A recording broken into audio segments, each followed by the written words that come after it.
Saya nak tanya dekat korang, betul ke gaji RM6,500 dah boleh pakai model Mercedes A35 AMG tahun 2023? Hari ni kita ada sebuah unit baru sampai, warna pearl white, condition yang sangat cantik, grade 4, mileage original 22,000 lebih sahaja. Datang dengan multi beam LED untuk headlamp dia, bumper AMG, ada radar safety signs dan juga sport rim 18 inci two tone color.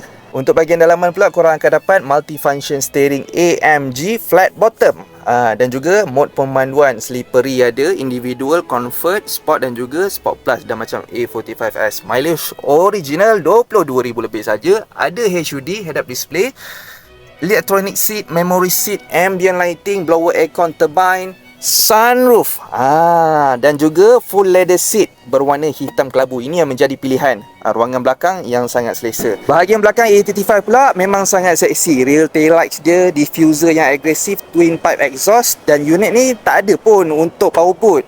Kalau korang ambil A45S pun tak ada power boot, tapi tak adalah terlalu berat pun bonet belakang ni.